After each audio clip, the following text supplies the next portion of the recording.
everyone, we're on our last day of the grid readings, day number 28. Let's do this. So far, we've learned all about the worldview of Jesus, which is a grid, and I hope that you're going all in. So in this last lesson, we're going to talk about going into the world with a new confidence. Here's the thing. We don't want to be Christians that go to school and are obnoxious and rude. Sometimes that's what happens when someone has a new perspective and they believe something really strongly.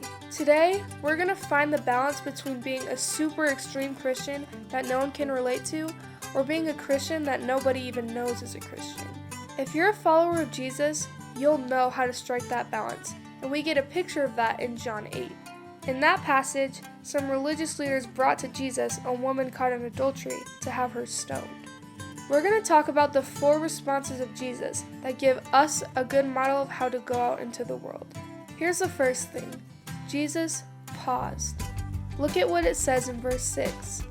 They were trying to trap him into saying something they could use against him, but Jesus stooped down and wrote in the dust with his finger. Now, we don't know exactly what he was writing in the dust. The Bible doesn't say, but we do know that he didn't immediately just start preaching at them. Maybe he was writing down the names of their mistresses. I don't know, maybe he was doing a math problem. But whatever he was writing, he was definitely just taking his time and getting ready for the next thing. When you're faced with someone at school that doesn't believe what you believe, maybe you should just pause. Don't jump to conclusions, just give yourself a second to breathe. And here's the next thing. Jesus showed courage. Let's keep reading. They kept demanding an answer, so he stood up again and said, "All right, but let the one who has never sinned throw the first stone." Then he stooped down again and wrote in the dust.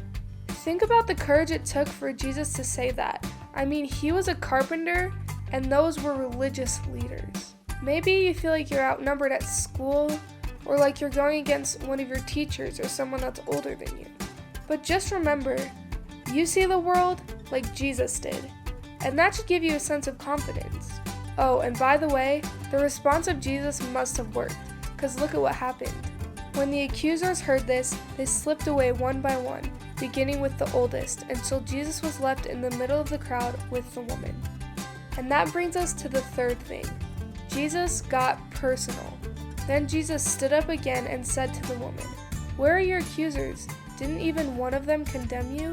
"No, Lord," she said. And Jesus said, "Neither do I." Notice that Jesus didn't even try to address this touchy issue in public. He waited until the crowd was gone, and then he talked to the woman. We need to remember this strategy when we're going into our schools. The whole crowd might not be interested in the worldview of Jesus, but there might be 1 or 2 people. Just focus on those 1 or 2 people and get personal with them and help them pursue God. And here's the 4th thing. Jesus got to the truth. Look at how the story ends in verse 11.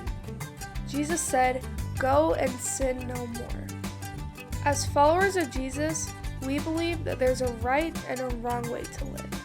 Jesus didn't tell this woman to go and do whatever she wanted to or follow her heart.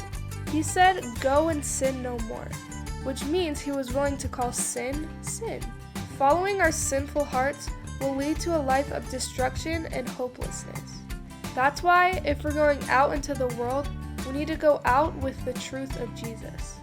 It doesn't mean that we should be rude, judgmental jerks at school, but it definitely means that we should stand up for Jesus. So, that's the end of our grid series, but I hope it's not the end of you seeing the world like Jesus did. Now don't forget, talk about this with a group or mentor, and check out some of our other series so you can keep pursuing God.